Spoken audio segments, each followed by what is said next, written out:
Início de gravação, pronto. Ok, peraí, habilitar aqui o chat. Pronto. Ok. Denis, é isso aí, a gente está na prorrogação. Vamos torcer para que a gente não chegue nos pênaltis, hein? Então, gente, ó, como eu disse, né, o processador precisa de núcleos, por quê? Porque não dá mais para você ficar aumentando o tamanho do processador. Se você aumentar o tamanho do processador, ele já não tem mais o mesmo desempenho. Então, ele tem que ser sempre desse tamanho aí. Mas como é que eu vou tornar o processador mais rápido sem aumentar o tamanho? Como é que eu posso aumentar mais clock? Como é que eu posso aumentar mais cache, sendo que a limitação física impede isso? Bom, aí os fabricantes tiveram a brilhante ideia de criar núcleos dentro do processador, porque antigamente o processador só tinha um núcleo, tá? Apenas um núcleo onde processava tudo. Aí os fabricantes tiveram a ideia de fazer mais de um núcleo, né? Ou seja, né, de 1 passar para 2. Então, pode ver que é um processador com tamanho similar, tamanho bem parecido, só que com 2 núcleos. É como se fosse uma cabeça com 2 cérebros, né? Então, essa foi a ideia genial, essa foi a sacada dos fabricantes de processadores. Tornar o processador 2 vezes mais rápido, tá? Aumentando o tamanho de núcleos. Agora, um processador de um núcleo que tem 3.0 GHz, ele perde para um processador que tem 3.0 GHz, porque esse processador segundo aí é 2 núcleos. Então, cada núcleo tem 3.0 GHz. Se você somar aí, dá 6 GHz. Então, ele já é muito mais rápido do que o primeiro. Então, a questão foi essa. Só que as empresas evoluíram muito nesse ponto de processadores com mais núcleos. Nós estamos vendo aqui o caso de um agora com 4 núcleos. Então, imagine o quanto que esse é mais rápido comparado aí a um processador de apenas um, né? Isso talvez faça você se perguntar, poxa, eu tenho um computador aqui em casa, quantos núcleos será que tem esse processador, hein? Né? Então, hoje, muitos processadores podem trabalhar com vários núcleos. Gente, ó, se você quer saber internamente, lá dentro, como que é essa divisão de núcleos, vou mostrar para vocês aqui no gráfico, mostrando, olha só, dentro do processador é separado várias partições, várias partezinhas, e aí cada uma dessas partes aí seria, no caso, um núcleo de processador, tá? Muito inteligente, né, esses fabricantes aí, na hora de produzir um processador. Não pode aumentar o tamanho físico, mas, no entanto, eles conseguem, dentro do mesmo tamanho, criar vários pedacinhos ali e transformar em núcleos. Tudo isso para deixar o processador mais rápido. Bom, diante disso, tá? O processador, então, ele pode lidar com vários processos também por vez, tá? Então, você pode ver ali, ó, nós temos o Core 1, Core é núcleo, tá? Toda vez que você ouvir a palavra Core, significa núcleo. É por isso que tem os processadores que chamam Dual Core, Quad Core, que a palavrinha Core quer dizer núcleo. Então, nós temos ali no gráfico mostrando o Core 1, Core 2, como cabe 2 núcleos dentro de um processador, né? E é interessante que, quando o processador vai executar instruções, cada núcleo, cada core pode fazer uma coisa diferente ao mesmo tempo. Então, o Core 1 pode trabalhar com uma instrução, Core 2 já pode trabalhar com outra instrução diferente. E isso torna o processador mais rápido, tá? É como se fosse 2 cérebros trabalhando ao mesmo tempo dentro do processador. Enquanto um faz uma coisa, o outro faz outra.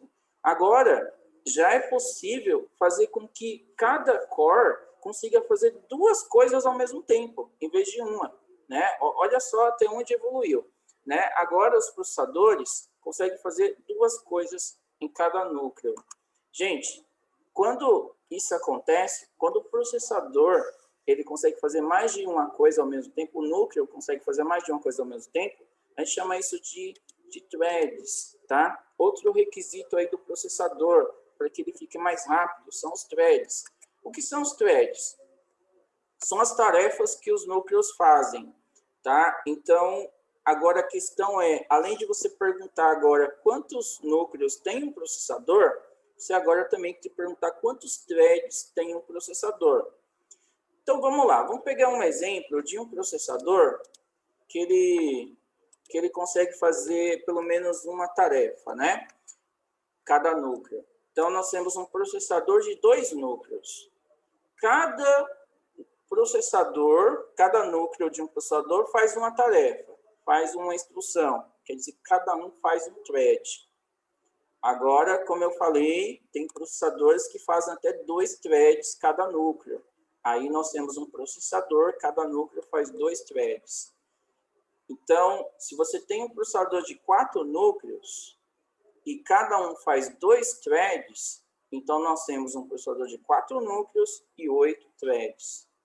Se você tem um processador de 8 núcleos e cada núcleo faz 2 threads, você tem um processador de 16 threads. Estão entendendo aí a jogada? Então é isso. Processador com muito núcleo e cada núcleo fazendo pelo menos 2 threads. E aí acaba sendo um processador muito rápido. A jogadinha das empresas são essas, tá? Você aumentar thread e aumentar núcleo. Então, não esquecendo que os threads são as tarefas que os processadores fazem. Agora, existe processador por aí que é só núcleos, não tem 2 threads, só tem apenas um thread para cada núcleo. Existe processadores que tem 2 threads para cada núcleo. Aí você tem que dar uma olhada para ver qual que é a vantagem para você. Às vezes a vantagem é você pegar processador com 2 threads cada núcleo. Onde que eu vejo isso? Bom, você vê isso na loja que você está comprando o processador, ou na loja que está comprando o computador, né? Lá tem essas informações, tá bom? Olha só, eu fiz um esqueminha aqui para ficar mais fácil de entender. Olha aí, ó. Os cores são os núcleos, tá? Essas partezinhas laranja aí são os núcleos. Cada core faz 2 threads, 2 tarefas, tá vendo? Então o esquema é esse. Se eu fizer a pergunta para vocês aí, quantos cores tem esse processador? É só contar quantos quadradinhos laranja tem aí, quantos retângulos laranjas tem aí, né? Então, nós temos quantos retângulos laranja? Nós temos 4. Então, esse processador tem 4 núcleos. Agora, se eu perguntar para vocês quantos threads tem esse processador, é só você contar. 1, 2, 3, 4, 5, 6, 7, 8. Tem 8 threads. Conta quantas vezes aparece a palavra vermelhinho ali, ó, thread. 8. Sendo que cada core faz 2 threads. Então, aqui é um processador de 4 núcleos e 8 threads. Sacou aí como é que funciona a coisa? Então, é isso aí. Gente, ó, mais um requisito que seria, na verdade, o penúltimo, né, da nossa lista, para a gente encerrar a nossa aula, nós temos o caso do TDP. Tá? Então, preste atenção aí, gente, que nós já passamos pelo clock, bit, memória cache, núcleo, thread, agora mais um que é o TDP. São todas essas coisinhas que você define na hora de escolher um processador. O que seria o TDP? Bom, em cima do processador tem um dispositivozinho de metal chamado dissipador, que é um dissipador de calor.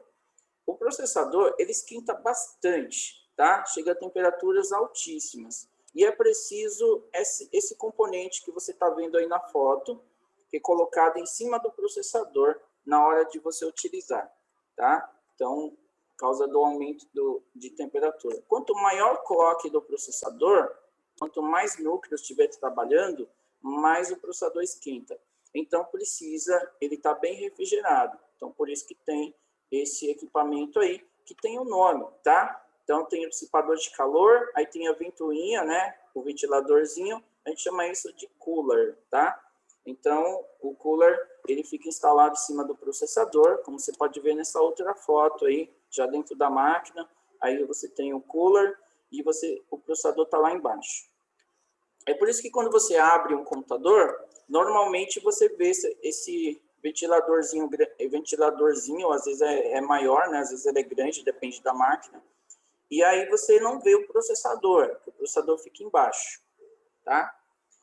Bom, só que os coolers, como vocês entenderam, são utilizados então para poder amenizar aí o calor que é gerado pela potência, ou seja, o trabalho que é feito pelo processador. Inclusive, tem até como você medir a temperatura, né? Processadores podem chegar a temperaturas altíssimas, né? Por exemplo, o processador pode chegar até 80 graus, né? Ali dentro da sua máquina, você nem percebe, mas tem processador que chega ali a 80 graus. Muitos deles são fabricados para suportar até 100 graus de temperatura. São temperaturas absurdas, mas aquele ventiladorzinho ali, o cooler, ele dá uma refrigerada nele, mas olha, mesmo assim, é possível um processador chegar a 80 graus, mesmo com cooler, mesmo com aquela refrigeração ali. Mas 80 graus não queima o processador não, tá? O processador geralmente ele vai queimar, ele vai parar de funcionar se ele passar dos 100 graus, né? Que é o limite, né, de temperatura máxima que é utilizado aí para ele poder aguentar. Bom, e não são todos os modelos que têm a sua temperatura, tipo, eu falei aqui processadores que aguentam 100 graus, não são todos também que são fabricados para suportar 100 graus. Cada modelo possui níveis diferentes de potência, tá? Daí você tem que saber qual que é a temperatura ideal do seu processador. Quando você encontra a temperatura ideal, você está fazendo o seu processador trabalhar na sua potência máxima, né? Trabalhando, consumindo menos energia e também não elevando muito a temperatura. Quando o processador sobe muito a temperatura, ele começa a cair o desempenho dele. Denis, professor, é possível instalar mais de um cooler no computador? Não, o processador é somente um cooler, tá? O que você pode fazer é instalar o que a gente, são ventoinhas, né? São chamadas de fãs também, no interior do gabinete. Ali você pode colocar vários ventiladorzinhos, mas o processador ele só recebe um, tá? Que é o cooler, ok? Cooler é o nome que a gente dá para a ventoinha do processador. Aqueles outros que você vê no gabinete ali é chamado de fã, tá? São aquelas outras ventoinhas, mas ali é para a máquina toda. O processador é apenas um. É isso aí, Igor. Quanto mais frio a máquina, quanto menos calor, mais eficiência, tá? É isso que você tem que se preocupar na sua máquina. E aí, por isso que entra o termo TDP, tá? TDP vem de Thermal Design Power, ou energia térmica de um projeto. Então, quando ele é feito na eficiência, quando ele está sendo tratado numa eficiência muito boa, né? Inclusive essa medida é em watts, né? Então, quando você tem ali um processador que trabalha com TDP baixo, quer dizer que o consumo energético desse processador é baixo. E se ele é baixo, quer dizer que ele não vai gastar muita energia, ele não vai esquentar muito, e isso vai fazer com que ele seja um processador eficiente, tá? Você vai precisar de menos refrigeração na sua máquina. Ou seja, resumindo aqui, tá, gente? O processador só é bom quando ele não esquenta muito. E aí, quando você compra um processador, você tem que saber qual que é o TDP dele. Como cada processador é fabricado de um jeito, então cada um tem o seu TDP diferente, cada um tem o seu grau máximo de temperatura. Então, aí você tem que ver qual que esquenta menos. E aí, o processador com TDP baixo, ele tem um desempenho melhor, ele é mais rápido. Os fabricantes hoje estão preocupados muito com esse negócio de TDP, fabricar cada vez mais processadores que são mais frios, tá? Último requisito aqui para a gente encerrar nossa aula, tá, gente? São os nanômetros. Os nanômetros não é complicado de você entender, tá? Não vou entrar em detalhes técnicos, mas eu queria deixar claro para vocês que quanto menos nanômetros tem o processador, ele pode gerar mais clock e menos TDP, menos consumo energético. Tá, mas afinal, o que são esses nanômetros? Gente, um processador, ele é fabricado com transistores, tá? Não sei se vocês já ouviram isso em algum lugar. Os componentes eletrônicos são fabricados com transistores. Um processador, ele pode ter milhares de transistores dentro dele. Agora, a diferença é que, assim, quanto mais transistores você consegue colocar dentro de um processador, mais potente você torna ele, tá? Então, um processador, o segredo do processador, você gerar mais clock, um processador ser mais eficiente, é você aumentar bastante os transistores. Agora, como que você consegue aumentar mais transistores se o tamanho do processador continua sempre o mesmo? Se o tamanho físico é sempre o mesmo? Aí o segredo é você fazer transistores cada vez mais próximos um do outro. Essa distância entre um transistor e outro é o que nós fazemos uma medição em nanômetro. O nanômetro é a unidade de medida, né? Então, no processo de fabricação de um processador, quanto mais próximo um transistor está do outro, quanto mais pertinho, quer dizer que aquela medida em nanômetros é bem menor.